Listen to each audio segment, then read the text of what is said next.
மாதா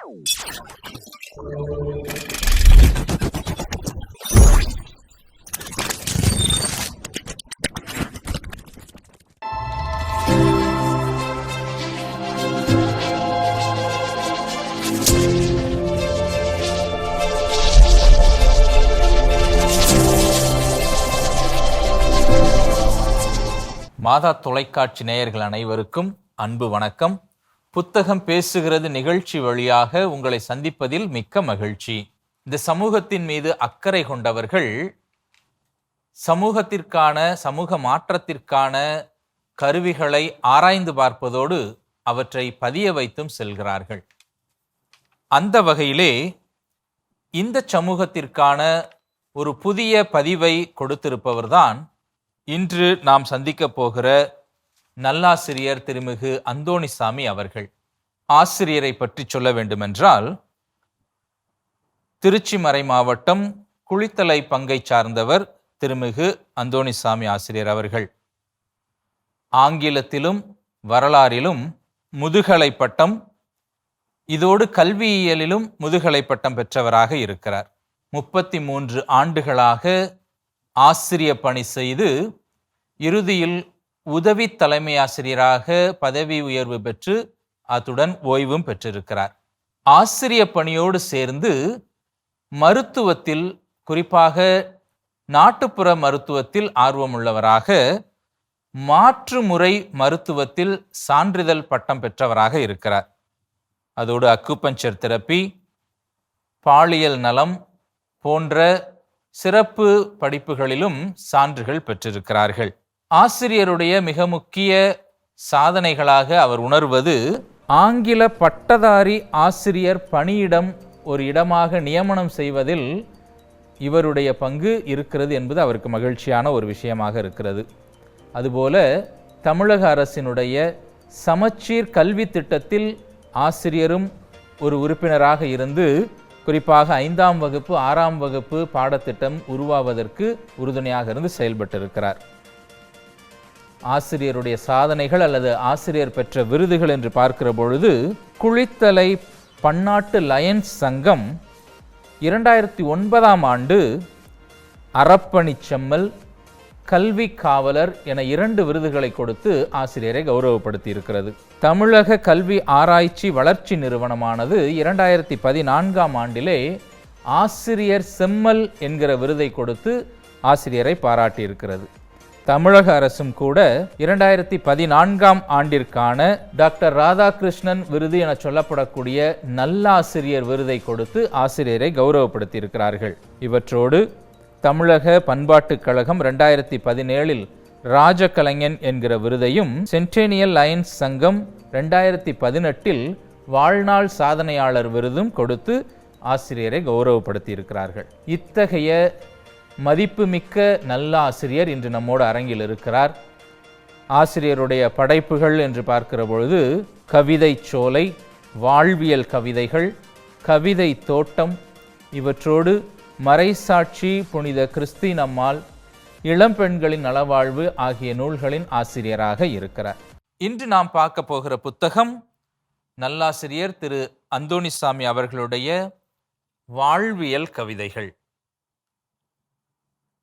வாழ்வியல் கவிதைகளை கரூர் மாவட்டம் குளித்தலையை சார்ந்த சாலோம் பதிப்பகத்தார் வெளியிட்டிருக்கிறார்கள். ஏறக்குறைய 72 பக்கங்களை கொண்ட இந்த புத்தகத்தின் விலை ரூபாய் 70 இருக்கிறது. குளித்தலை தமிழ் பேரவை தலைவர் முனைவர் கடவூர் மணிமாறன் அவர்கள் இந்த புத்தகத்திற்கு அணிந்துரை வழங்கியிருக்கிறார்கள். அவரோடு உலக தமிழ்ச் சங்கத்தின் தலைவர் திருமிகு திருநாவுக்கரசு அவர்களும், கவிஞர்கள், தமிழ் அறிஞர்கள் இந்த புத்தகத்தை வாழ்த்தி கவிதை கொடுத்திருக்கிறார்கள். 60 கவிதைகளை கொண்ட இந்த புத்தகமானது ஏறக்குறைய 7 தலைப்புகளை உள்ளடக்கியதாக இருக்கிறது. மொழிப்பற்று, மருத்துவம், விழிப்புணர்வு, குமுகாயம், வாழ்த்துப்பா, நன்றிப்பா மற்றும் இரங்கற்பா என 7 தலைப்புகளில் 60 கவிதைகளை வழங்கியிருக்கிறார்கள். புத்தகத்திற்கு போவதற்கு முன்பாக இத்தகைய அருமையான கவிதை நூலை வழங்கி இருக்கக்கூடிய திருமிகு அந்தோணிசாமி நல்லாசிரியர் அவர்களை மாதா தொலைக்காட்சி அன்போடு வரவேற்கிறது. வணக்கம் ஐயா. ஆங்கிலத்தில் புலமை பெற்று ஆனால் ஆர்வத்தோடே தமிழையும் கற்றுக்கொண்டு மரபு கவிதைகளை கற்றுக்கொண்டு கவிதைகளை எழுதியிருக்கிறீர்கள். அதோட நிறுத்தல, மருத்துவத்திலும் உங்களுக்கு ஒரு ஆர்வம் வந்திருக்கிறது. இந்த மருத்துவ ஆர்வம் எப்படி வந்தது? எங்களுக்கு திருமணம் தாமதமாக நடந்தது. குழந்தை பேரும் என்னுடைய மகன் பிறக்கின்ற திருமணத்திற்கு பிறகு 5 ஆண்டுகள் கழித்து தான் என்னுடைய மகன் பிறந்தான். அவனுக்கு 1.5 வயதில் இருக்கின்ற பொழுது சாதாரண சளி காய்ச்சல். அவனுக்கு ஒரு குழந்தை நல மருத்துவர்கிட்ட போய் ஊசி போட்டோம். 1.5 வயசு வரைக்கும் நாங்கள் குடியிருந்த பகுதியில் இருக்கக்கூடிய எல்லா வீடுகளுக்கும் அவன் போயிட்டு வருவான். எல்லா வீட்டுக்காரங்களுக்கும் செல்ல பிள்ளையாக இருந்தவன் ஊசி போட்டு வந்த மறுநாள் அன்னைக்கே கால் 2 ஊனாமல் படுத்தே இருந்தான். 2 நாள் படுத்தே இருக்கான். எழுந்திரிச்சு அவனை கால் கையை பிடிச்சி தூக்குனா கூட காலை ஊன மாட்டேங்கிறான். 2 பக்கமும் வலி. அதன் பிறகு 3 நாள் கழித்து வாங்க, நான் அப்புறம் பார்க்குறேன் அப்படின்னு ஊசி போட்டேன்னு சொல்லியிருந்தார். 3 நாள் கழித்து நான் போகின்ற பொழுது அந்த குழந்தை நல மருத்துவரிடம் ஒரே ஒரு வார்த்தை தான் சொன்னேன். சார், அவன் காலே ஊன மாட்டேங்கிறான், உன்னை ஊசி கொஞ்சம் மெதுவாக போடுங்கன்னு தான் சொன்னேன். நான் ஒரு நாளைக்கு 100 குழந்தைகளுக்கு ஊசி போடுறேன், நீங்கள் என்ன புதுசாக சொல்கிறீங்கன்னு சொல்லிட்டு அவனுடைய 2 பட்டைக்ஸ்லையும் ஊசியை குத்துனார். 2 பட்டைக்ஸ்லேருந்து ரத்தம் வந்துருச்சுங்க. அன்னைக்கு நான் முடிவு பண்ணேன், இனிமேல் ஊசி போடுற டாக்டர்கிட்ட நம்ம போகக்கூடாது. குளித்தலையில் ஒரு ஹோமியோபதி வைத்தியர் இருந்தார். உடனே அவர்கிட்ட போனான். அந்த 2 தடவை ஊசி குத்தியும் அவனுக்கு குணமாகலை. மறுபடியும் நேரம் அவர்கிட்ட போனான். அவர் போன உடனே, இந்த காய்ச்சலெல்லாம் குணப்படுத்தலைன்னா நான் இதுக்கு டாக்டராக இருக்கிறேன் அப்படின்னு சொல்லிட்டு அவர் ஹோமியோபதி மாத்திரை தான் கொடுத்தாருங்க. அந்த ஹோமியோபதி மாத்திரையை போட்டால் 20 நிமிஷத்தில் அவனுக்கு சரியாயிருச்சு. இன்றைக்கி கிட்டத்தட்ட 25 வருஷத்துக்கு மேலாகுது. இன்றைக்கு வரைக்கும் அந்த ப்ராப்ளம் அவனுக்கு வந்ததே இல்லை. அதை பார்த்துட்டு தான் சரி நாம் மருத்துவம் கற்றுக்கணும் அப்படின்னு சொல்லிட்டு மருத்துவத்தில் நான் அதுக்கு முன்னால் எல்லா மருத்துவ முறைகளை பற்றி படித்திருந்தேன். ஆனால் அதில் ஒவ்வொன்றுலையும் ஒரு பக்க விளைவு இருக்குதுன்னு தெரிஞ்சுக்கிட்டேன். ஆனால் ஹோமியோபதியில் பக்க விளைவுகள் கிடையாதுன்னு தெரிஞ்சுக்கிட்டதுனால நான் அந்த டாக்டர்கிட்ட போய், சார், நான் இந்த மாதிரி மருத்துவம் படிச்சுக்கலான் இருக்கேன், எனக்கு சொல்லிக் கொடுங்கன்னு. நீங்கள் மருத்துவம் படிச்சுக்கிறதுக்கு ஆர்வமாக இருக்கிறீங்களான்னார். ஆமாம், ஆர்வமாக இருக்கிறேன் அப்படின்னு. சரி, நான் ஒரு அட்ரஸ் தர்றேன், அந்த அட்ரஸுக்கு முதல்ல புத்தகத்தை எழுதி வாங்குங்க, புத்தகம் வந்ததுக்கு பிறகு அதை பாருங்கள், பார்த்துட்டு வாங்க, அப்புறம் பேசிக்கலான்னு சொன்னார். அவர் கொடுத்த முகவரிக்கு எழுதினேன். பாண்டிச்சேரியில் ஹோமியோ ரிசர்ச் இன்ஸ்டியூட் அப்படிங்கிற ஒரு இன்ஸ்டியூட் இருந்துச்சுங்க. அந்த இன்ஸ்டியூட்டில் தான் அந்த புத்தகம் வெளியிடுறாங்க. 12 புத்தகத்தையுமே நான் வாங்கிட்டேங்க. புத்தகத்தை வாங்கிட்டு படிக்க ஆரம்பித்தேன். எங்கள் வீட்டில் இருக்கக்கூடிய ஒவ்வொரு உறுப்பினர்களுக்கும் என்னென்ன மாதிரியான வியாதிகள் வருகின்றன அப்படின்னு பார்த்துட்டு அதுக்கு என்ன ஹோமியோபதி மருந்து அப்படின்னு சொல்லிட்டு நானே புத்தகத்தில் தேடி தேடி பார்த்து ஒரு தனித்தாளில் என்னென்ன மருந்து எங்கள் வீட்டில் எல்லாத்துக்கும் அது பொருந்தி வருதுன்னு சொல்லிவிட்டு அதை எடுத்துகிட்டு போய் அந்த டாக்டர்கிட்ட, முருகேசன்னு பேருங்க அவர், அந்த டாக்டர்கிட்ட சொன்னேன். அவர் பார்த்துட்டு ஒவ்வொன்றா அந்த அறிகுறிகள், இந்த அறிகுறிகளுக்கு இந்த மருந்து நான் செலக்ட் பண்ணி வச்சுருக்கிறேன், இதில் நான் எந்த மருந்தை நான் கொடுக்கட்டும் அப்படின்னு அவர்கிட்ட கேட்டேன்னா அவர் எல்லா அறிகுறியும் கேட்டுட்டு அவர் தனியாக இந்த அறிகுறிகள் இருக்குதான்னு வேறொரு அறிகுறியை சொல்லி கேட்பார். அந்த அறிகுறி இருக்குதுன்னு சொன்னேன்னா அப்போ இந்த மருந்துகள் ஆகாது, வேறு மருந்து நான் சொல்கிற மருந்தை கொடுங்கம்பார். அல்லது இந்த அறிகுறிகள் இல்லைன்னு சொல்லி சொன்னேன்னா அப்போ நீங்கள் தேர்வு பண்ண மருந்து கரெக்டு, அதை அப்படியே நீங்கள் வாங்கி கொடுங்கன்னார். இப்படியே எங்கள் குடும்பத்தில் இருக்கக்கூடிய ஒவ்வொரு உறுப்பினர்களுக்கும் வரக்கூடிய சிக்கல்களுக்கெல்லாம் நான் ஹோமியோபதி மருந்தை கற்றுக்கிட்டேன். அப்புறம் என்னுடைய தலைமை ஆசிரியர்கிட்ட அவர்கிட்ட ஒரு தடவை பேசிக்கிட்டு இருக்கிற பொழுது அவர் சொன்னார், நீங்கள் எல்லாம் இப்போ கற்றுக்கிட்டீங்க, எல்லாம் சரி, சான்றிதழ் ஏதாவது வச்சுருக்கிறீங்களா, ஹோமியோபதி கற்றுக்கிட்டதுக்கு சான்றிதழ் வச்சுருக்கிறீங்களான்னு கேட்டேன். நான் அப்போ சொன்னேன், சான்றிதழெலாம் நான் ஒன்றும் வாங்கலைங்க, நான் புத்தகத்தை பார்த்தேன், அந்த டாக்டருடைய உதவியினால் நான் கற்றுக்கிட்டேன் அப்படின்னு. நீங்கள் முதல்ல ஒரு சான்றிதழ் வாங்குங்க, உங்களுக்கு பிடிக்காதவன் நாளைக்கு எதிர்காலத்தில் உங்களுக்கு மேலே ஏதாவது ஒரு புகார் கொடுத்தான்னா அந்த புகாரிலிருந்து உங்களை காப்பாற்றிக் கொள்வதற்கு ஒரு சான்றிதழ் தேவை அப்படின்னு சொல்லி சொன்னாங்க. அவருடைய ஆலோசனையின்படி அதே பாண்டிச்சேரி ரிசர்ச் இன்ஸ்டியூட்டுக்கு நான் மெம்பர்ஷிப்பாக சேர்ந்து 6 மாத கோர்ஸு சான்றிதழ் படிப்பு அதை வாங்கி படித்தேன். அவங்க ரெஸ்பான்ஸ் சீட்டெல்லாம் அனுப்புனாங்க. அந்த ரெஸ்பான்ஸ் சீட்டுக்கெல்லாம் மருந்துகள்லாம் இது பண்ணி அனுப்புனேன். என் சொந்த உபயோகத்திற்காக படித்தது இப்போ என்னுடைய மக்களுக்கு கேள்விப்பட்டு வர்றவங்க எல்லாத்துக்கும் நான் அதை கொடுக்குறேன். மருந்துக்கு மட்டுமே காசு வாங்கி கொண்டு நான் கொடுக்குறேன். தன்னுடைய குழந்தை பாதிக்கப்பட்டதை பார்த்து ஒரு மாற்று மருத்துவத்தை தேட வேண்டும் என்கிற ஒரு ஆர்வத்தில் தேடி இன்று பலருக்கும் அந்த ஒரு அனுபவத்தை தொழில் ரீதியாக இல்லாவிட்டாலும் கேட்பவர்களுக்கு நீங்கள் கற்றுக்கொண்டதை வைத்து நல்ல ஒரு பலனை கொடுத்து கொண்டிருக்கிறீர்கள். உண்மையிலே உங்களுடைய ஆர்வம், முதலில் கற்றுக்கொள்ள வேண்டும் என்கிற ஆர்வம் அது வந்து தேடி தேடி படிக்கக்கூடிய ஆர்வம் எல்லோருக்கும் வருவதில்லை. உங்களுக்குள்ள அந்த ஆர்வம் இருந்திருக்கு. அதற்காகவே சிறப்பாக உங்களை பாராட்டுகிறேன். அதனால இந்த புத்தகத்திலையுமே நம்ம மொழிப்பற்றை விட மருத்துவ கவிதைகளுக்கு போவோம் நேரடியா. 11வது கவிதை நீரிழிவு.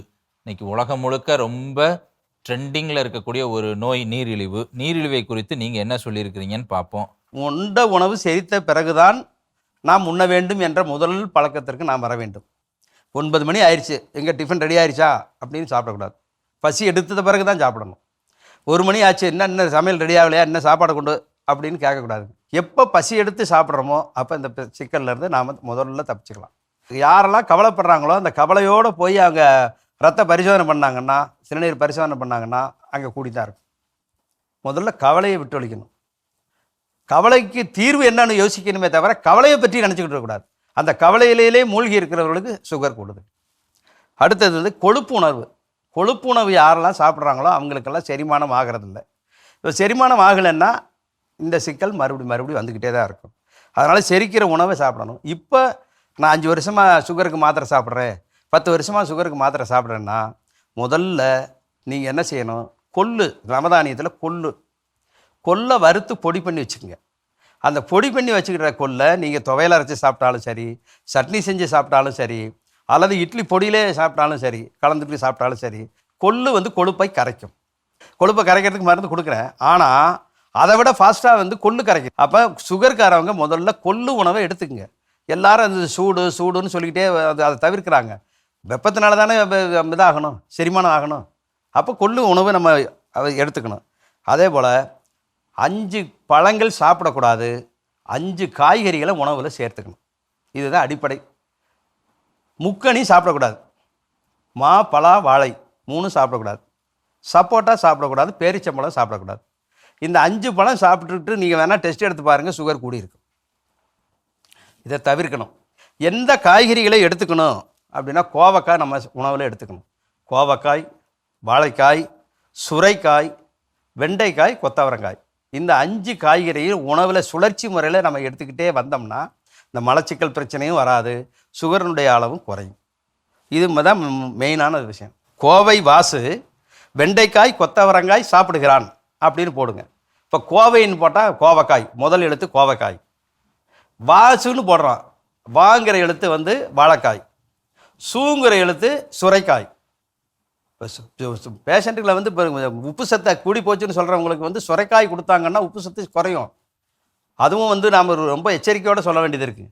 ஏன்னா சுரைக்காயை வந்து வெள்ளரி பிஞ்சை சாப்பிடுவது போல் ஒரு இவ்வளோ நீளமான ஒரு பீஸு எடுத்து வேறு சுரைக்காயை சாப்பிட்டிங்கனாலே ஹை சுகர், உப்பு சத்து கூடி போயிருந்துச்சுன்னா குறைஞ்சிடும். இந்த பழமொழியே பாருங்களேன், சுரைக்காய்க்கு உப்பு இல்லைன்னு சொல்கிறாங்க. சுரைக்காய் சாப்பிட்டா உப்பு சத்து கூடுதலாக இருந்தால் குறையுங்கிறதுக்கு சொல்லியிருக்காங்க. ஆனால் நம்ம அதை தவறாக புரிஞ்சுக்கிட்டோம். அதனால் வாசுன்னு போடும் பொழுது வாழைக்காய், சுரைக்காய் வந்துடுது, வெண்டைக்காய், கொத்தவரங்காய், இந்த 5 சுழற்சி முறையில் சேருங்க. நார்ச்சத்து சேருது. இப்போ நார்ச்சத்து சேருது, கசப்பு உணர்வு சேருது. கசப்பு, இந்த கோவக்காயெல்லாம் கசக்கும். அப்போ கசக்கிற பொழுது நமக்கு வந்து அந்த நீரிழிவு நோயுடைய தன்மை மாறும். இந்த 5ஐயும் இது பண்ணாங்கன்னா, பயன்படுத்தினாங்கன்னா நீரிழிவுலேருந்து நம்ம தப்பிச்சுக்கலாம். எதை சாப்பிடணும், உணவுடைய முறைகள்ல முதல்ல பசிச்சு தான் சாப்பிடணும். அதுக்கப்புறம் இந்தந்த விஷயங்களை சாப்பிடுங்க, இதை சாப்பிடாதீங்கன்னு சொல்றது கூடிய நீரிழிவு நோய். இந்த விஷயத்த உங்களுடைய கவிதையில இதுல சொல்லியிருக்கிறீங்களா? ஆமாங்க ஃபாதர், இது எழுதியிருக்கிறேன் ஃபாதர். செரிக்காத உணவுகளை விரும்பித்தான் செரிக்காமல் அதிகமாய் உண்டதாலே, செரிப்பதற்கு பித்த நீரும் கணைய நீரும் சுருங்கித்தான் போனதாலே வந்த நோயே, செரிமான சிக்கல்தாம் ஆணிவேராம், செரிக்கின்ற உணவுகளை உண்போமே, செரிப்பதற்கு கல்லீரல் பித்த நீரை செம்மையாய் சுரக்கத்தான் செய்வோமே. இது ஒரு பகுதியை நான் வாசித்திருக்கிறேன். இன்னும் 2 பகுதிகள் இருக்கின்றன. பரவாயில்ல. அடுத்தபடியாக தற்கொலை தவிர்ப்போம். தற்கொலையை குறித்தும் எழுதியிருக்கிறீங்க. 34வது பக்கத்தில் இருக்கு. தற்கொலைக்கு காரணங்கள் முதல்ல வந்து பிறர் நம்ம பற்றி தவறாக பேசிவிடுவார்களோ என்ற ஒரு எண்ணம். அடுத்தது வந்து தவறாக பேசுதல். இவங்க பேசுகிறதும் தவறாக பேசுகிறாங்க, தவறாக புரிஞ்சுக்கிறாங்க, தவறாக பேசுகிறாங்க. அப்புறம் காதலில் தோல்விங்கிறது எல்லாருக்கும் தெரியுது. தற்கொலைக்காரங்க எல்லாம் அதிகமான பேர் அதில் தான் விழுகிறாங்க. அடுத்து தீராத நோயால் தனிமையில் இருக்கிறாங்க. சுகருக்கு 5 வருஷம் மருந்து சாப்பிட்டா பிளட் ப்ரெஷர் வருது, பிளட் ப்ரெஷருக்கு 5 வருஷம் மருந்து சாப்பிட்டா சுகர் வருது. 2 அண்ணன் தம்பி மாதிரி அப்படிங்கிறாங்க. அப்போ இந்த நோய்கள்லாம் வந்து தீர்வே இல்லை, மருந்து மாத்திரை சாப்பிட்டா செரிமானம் ஆகலைங்கிற ஒரு நீண்டகால நோயில் இருக்கிறவங்க வந்து தனிமையை தேடி போகிறாங்க. இந்த தனிமையில் இருக்கிற பொழுது அவங்களுக்கு ஆறுதல் சொல்ல ஆள் இல்லைன்னா அவங்க வந்து சரி வா இனிமேல் இந்த உலகத்தில் நம்ம இருந்து என்ன செய்ய போகிறோம், சரி நம்மளுடைய லைஃப்பை முடிச்சுக்குவோம் அப்படிங்கிற அந்த தற்கொலை எண்ணம் அப்போ தான் வருதுங்க. அதே போல் மனதில் வந்து வெறுப்பு, இந்த வெறுப்பு, ஏமாற்றம், சினம், இதெல்லாம் அடிப்படை காரணங்கள். தற்கொலை செய்ய போகிறவங்களுடைய வரலாற்றை எடுத்து படிக்கிற பொழுது அவங்களுடைய இதில் இதுதான் அதிகமாக வருது. மனதில் ஒரு வெறுப்பு. வாய் விட்டு சிரித்தால் நோய் விட்டு போகும். அந்த வாய் விட்டு சிரித்தால் நோய் விட்டு போகும்னா நம்ம உடம்புல 16 நரம்புகள் வேலை செய்யுங்களாம். 16 நரம்புகள் வேலை செய்கிற பொழுது நம்ம உடம்புல இருக்கிற வியாதி வெளியேறுது. ஆனால் ஒரு மனிதன் கோபப்பட்டால் 63 நரம்புகள் வேலை செய்துங்களாம். 63 நரம்புகள் வேலை செய்கிற பொழுது அந்த 63 நரம்புகளுக்கும் ரத்தம் கூடுதலாக போய் சேருகின்ற பொழுது அவங்களுடைய உடம்புல இருக்கிற ரத்தமும் குறைய போகுது. அப்போ இருக்க சிந்தனைகள் மாறத்தாங்க. அப்போ வாய் விட்டு சிரித்தால் நோய் விட்டு போகும். அதெல்லாம் இந்த இப்போ யோகா கிளாஸ் போகிறவங்களுக்கு சிரிக்க 5 நிமிஷம் சிரிக்க சொல்கிறாங்க. டெய்லி 5 நிமிஷம் சிரிங்கிறாங்க. ஜாதி வெறி, மதவெறி, பணவெறி, இதெல்லாம் தற்கொலைக்கான காரணங்கள். இப்போ இதிலிருந்து நாம் என்ன செய்யணும் அப்படின்னா, முதல் தீர்வு வந்து குடும்பத்தாரனுடைய அன்பும் அரவணைப்பும் வேணும். இப்போ என்ன நடந்து போச்சு விடு, நம்ம பார்த்துக்கலாம் விடு, இப்போ என்ன மோசமாக போச்சு என்று நாம் அவர்களுக்கு ஆறுதல் சொன்னாலே அவர்கள் அந்த தற்கொலை எண்ணத்திலிருந்து மாறுவார்கள். ஆறுதலாக பேசணும், தன்னம்பிக்கையை வளர்க்கணும். முதல்ல அவங்கள்ட்ட வந்து தன்னம்பிக்கையை வளர்க்கணும். அதில் பார்த்தீங்கன்னா நல்ல நூல்களை படிக்கணுங்க. நிறைய நூல்களை படிக்கிற பொழுது நமக்கு நிறைய விஷயங்கள் தெரியும். எரிச்சல், விரக்தி, மன அழுத்தம், கவலை, இவையெல்லாம் ஒரு பக்கம் நம்மை வாழ்வை விட்டு தொலைவில் அகற்று போகுது. இன்னொரு புறம் உடலுக்கான நோய்களையும் விளைவிக்கக்கூடிய ஒரு காரணிகளாகவும் இருக்கு.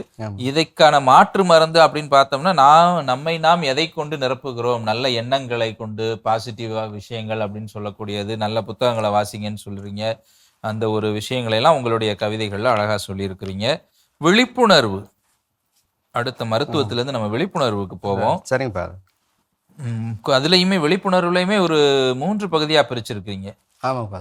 மகளிருக்கான விழிப்புணர்வு, இளைஞர்களுக்கான விழிப்புணர்வு, இணையர்களுக்கான விழிப்புணர்வு. இது 3லயுமே ஒவ்வொரு விழிப்புணர்வு கவிதையை பார்ப்போமே. சரிங்க. இப்ப மகளிருக்கு பணியிடத்தில் அப்படின்ற ஒரு தலைப்புல என்ன சொல்லியிருக்கிறீங்க? பணியிடத்துல ஃபாதர், இப்போ வந்து நிறைய பேர் என்ன செய்றாங்கன்னா, அவங்க குடும்ப சிக்கல்கள் எல்லாம் பக்கத்து சீட்டில் இருக்கிறவங்கள்ட்ட சொல்லிடுறாங்க.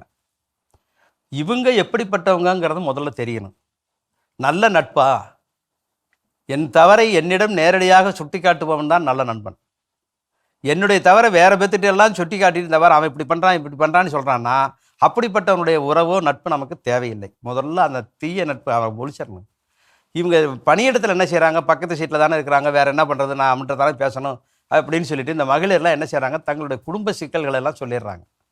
பக்கத்து சீட்டில் இருக்கிற பெண்ணாக இருந்தாலும் ஒரு கொஞ்சம் குறையும். பக்கத்து சீட்டில் இருக்கிற ஆண்கள்கிட்ட சொன்னால் அதையே இவர்கள் தவறாக பயன்படுத்தி இவங்களுக்கு உதவி செய்கிற மாதிரி முதலில் நடித்து பிற்பாடு அவங்கள வந்து துன்புறுத்த ஆரம்பிச்சிடுறாங்க.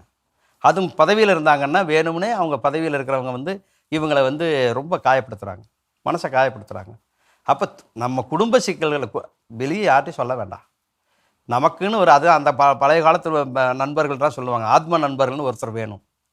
என் செய்தியை வேறு யாரிடமும் சொல்ல மாட்டார் என்று இருக்கக்கூடிய நண்பர்களை தேடி பிடித்து கண்டுபிடித்து அவரிடம் மட்டுமே நம்முடைய சிக்கல்கள் எல்லாம் சொல்லி தீர்வு அவர் என்ன தீர்வு சொல்கிறாருன்னு தெரிஞ்சுக்கலாமே தவிர, பணியிடத்தில் நம்ம கூட வேலை செய்கிறவங்க தானே நான் யதார்த்தமாக சொல்லிட்டேன், அவங்க போய் இப்படியெல்லாம் தவறாக சொல்லிட்டாங்க.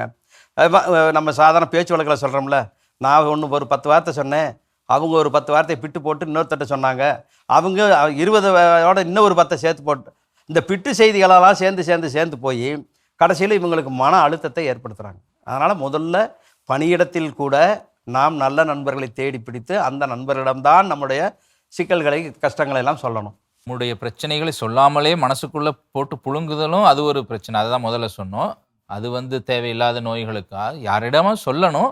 ஆனால் அது சொல்லக்கூடியவர்கள் அதற்கு தகுதியுடைய ஒரு நல்ல நண்பர்களாகவோ அல்லது அதற்கு உரிய அந்த ஒரு அட்வைஸ் கொடுக்கக்கூடியவங்களா இருக்கணும். அவங்கள பார்த்து தான் சொல்லணுங்கிறத நீங்க சொல்லியிருக்கிறீங்க. பெரும்பாலும் பிரச்சனைகள் இப்படித்தான் வருது பணியிடங்கள்ல. நாம வந்து நம்ம கூட வேலை பார்க்குறவங்க எல்லாம் நல்லவங்க நினைச்சு சில நேரங்கள்ல நம்ம உண்மைகளை எல்லாம் சொல்லிடுறோம். அதனால் வரக்கூடிய பிரச்சனைகளை இந்த இடத்துல சொல்றீங்க. இந்த இடத்துல தான் நம்முடைய கிறிஸ்தவ மதம் நமக்கு ஒரு நல்ல ஒரு இதை கொடுத்திருக்கிறது, ஒப்புரவு என்கிற ஒரு அருளடையாளம். அதோடு சேர்ந்து ஒவ்வொரு பங்குக்கும் பங்குத்தந்தை இருக்கிறார். பங்குத்தந்தையினுடைய ஒரு முக்கியமான வேலை குடும்பத்தில் இது போன்ற பிரச்சனைகள் நிகழ்கிற பொழுது அவர்களை ஆற்றுப்படுத்தக்கூடிய ஒரு ஏன்னா எதற்காக பங்குசாமியார் பங்குலயே இருக்கணும் அப்படின்னு ஒரு சட்டம் கொடுத்துருக்காங்கன்னு அதற்காக தான் கொடுத்துருக்குறாங்க.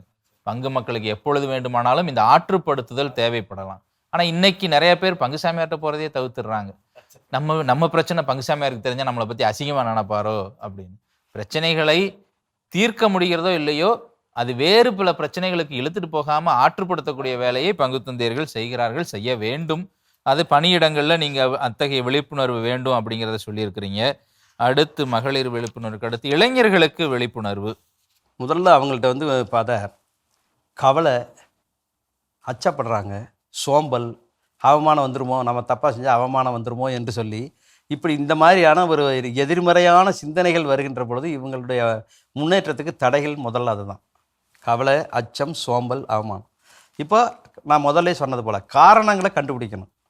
நான் ஒரு செயலை தொடங்குறேன், அந்த செயலில் தோல்வி அடைஞ்சிட்டேன்னா ஏன் தோல்வி அடைஞ்சேன்னு யோசிக்கணுமே தவிர, அந்த தோல்வியே நான் தோற்று போயிட்டேன், நான் இது மாதிரி பலகீனம் ஆயிட்டேன், நான் எடுத்த முயற்சி வீணாக போச்சுன்னு சொல்லிக்கிட்டு இருந்தால் அது சரியாகாது.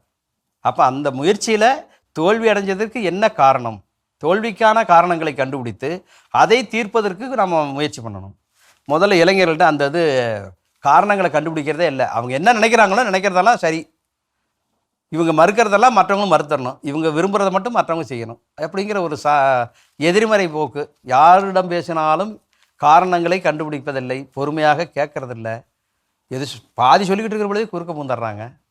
அப்புறம் அந்த இளைஞர்கள்ட்ட அவங்க வாழ்க்கையில் எப்படி வெற்றி பெற முடியும்? தாழ்வு மனப்பான்மை, தாழ்வு மனப்பான்மையெல்லாம் போக்கணும். அதே போல் இப்போ வேலை கிடைக்கலன்னா எல்லாம் சொல்கிறாங்க, எனக்கு வேலை கிடைக்கல. கல்வி ஒரு அடிப்படை. அந்த அடிப்படை கல்வியை வைத்துக்கொண்டு நாம் வெவ்வேறு தொழில்களை ஈடுபடுவதற்கு நாம் தயாராகணும். இப்போ அதுக்கு முதல் என்ன செய்யணும்? கூடுதல் கல்வி தகுதிகளை வளர்த்து கொள்ள வேண்டும். இந்த கூடுதல் கல்வி தகுதிகள்னு வரும்பொழுது எந்த கல்வி நீங்கள் படித்தாலும், தொழிற்கல்வி படித்தாலும் சரி, மற்ற கல்விகள் படித்தாலும், அந்த தொழிற்கல்வியின் மூலமாக நீ ஒரு புதிய அனுபவத்தை பெறுகின்ற பொழுது அந்த அனுபவமும் உங்களுக்கு வாழ்க்கை பாடமாக அமையும். அதே போல் வேலை கொடுக்குறாங்க, வேலை கொடுக்குறவங்களுடைய எதிர்பார்ப்பு என்னன்னு தெரிஞ்சுக்கணும்.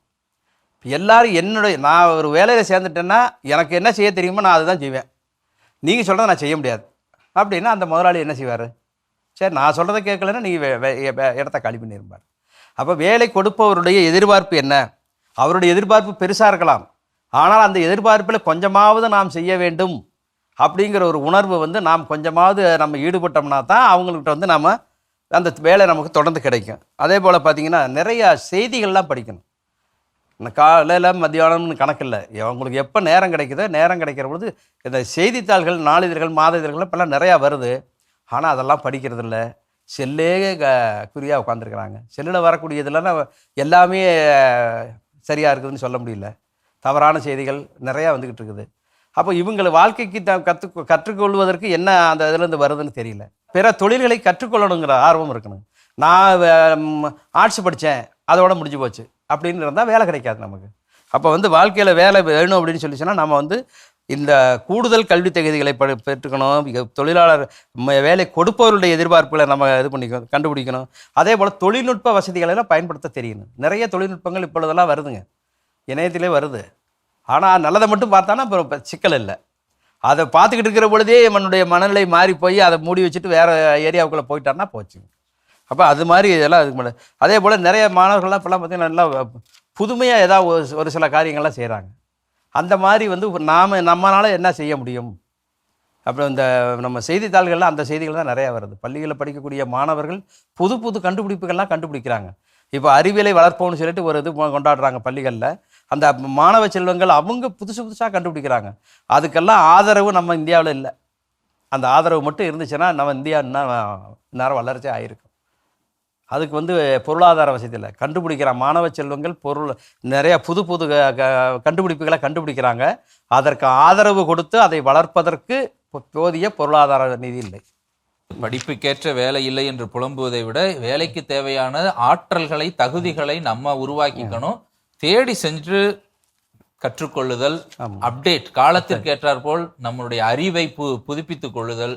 அது நவீன வளர்ச்சியாக இருந்தாலும், இப்போ நீங்கள் சொன்னது மாதிரி இப்போ செல்ஃபோனில் நல்ல விஷயங்களும் நிறையா இருக்குது, செல் வழியாக ஏற்றுக்கொள்ள முடியும். இப்போ செயற்கை நுண்ணறிவு என்று சொல்லக்கூடிய ஆர்டிஃபிஷியல் இன்டெலிஜென்ஸ், அது வேலை போயிரும்ன்ற பயம்லாம் சொல்லிக்கிட்டு இருக்காங்க. கண்டிப்பாக அப்படி இல்லை. ஆனால் அது கற்றுக்கொள்ளாதவருக்கு வேலை இல்லாமல் இருக்கும். தன்னை அப்டேட் பண்ணிக்கணும். ஆர்டிபிஷியல் இன்டெலிஜென்ஸ் என்னங்கிறத அந்த துறையில் இருக்கிறவர்கள் அப்டேட் பண்ணிக்கிற பொழுது அவர்களுடைய வேலைகள் இன்னும் அந்த ஸ்மார்ட் ஒர்க் என்று சொல்லுகிறார்களே, ஸ்மார்ட்டான எளிதான வேலைகளாக மாறுவதற்கு வாய்ப்பு இருக்கு. ஆக அந்த இளைஞர்களுக்கான பல்வேறு அக்கறைகளை ஒரு கவிதை குழுவாக உள்ளே வைத்து சொல்லி இருக்கிறீர்கள். இன்னும் நிறைய உங்களுடைய கவிதைகளை வாசிக்க சுருக்கமா 4 வரியா இருந்தாலும் அது சொல்லக்கூடிய அர்த்தங்கள், அதன் பின்னணியில் பொதிந்திருக்கக்கூடிய அர்த்தங்கள் நிறையவே இருக்கிறது. நிச்சயமாக இந்த ஒரு கவிதை நூல் எல்லோருக்குமே ஒரு நல்ல ஒரு சமுதாயம் படைப்பதற்கு, ஒரு நல்ல ஒரு கணவன் மனைவி வாழ்வதற்கு பயனுள்ள ஒரு புத்தகமாக இருக்கும் என்பதில் எந்த விதமான மாற்று கருத்தும் இல்லை. மீண்டும் ஒரு முறையாக இந்த வாழ்வியல் கவிதைகளை தொகுத்து வழங்கி இருக்கக்கூடிய உங்களுக்கு எங்களுடைய மாதா தொலைக்காட்சியின் சார்பாக வாழ்த்துக்களையும் பாராட்டுதல்களையும் நன்றிகளையும் தெரியப்படுத்தி நன்றி. அன்பிற்குரியவர்களே, புத்தகம் தேவைப்படுபவர்கள் திரையில் தெரிகிற எண்ணிற்கு தொடர்பு கொண்டு பெற்றுக்கொள்ளலாம். உங்கள் பகுதியில் உங்களுக்கு தெரிந்தவர்கள் யாரேனும் இதுபோன்று புத்தகம் எழுதியிருக்கிறார்கள் என்றால் எங்களுக்கு தெரியப்படுத்துங்கள். அவர்களுடைய எழுத்துக்களையும் உலகறிய செய்வோம். அன்பு நேயர்களே, மீண்டும் ஒரு புத்தகம் பேசுகிறது நிகழ்ச்சி வழியாக உங்களை சந்திக்கின்றோம். அதுவரையில் உங்களிடமிருந்து விடைபெற்றுக் கொள்கிறோம். நன்றி, வணக்கம்.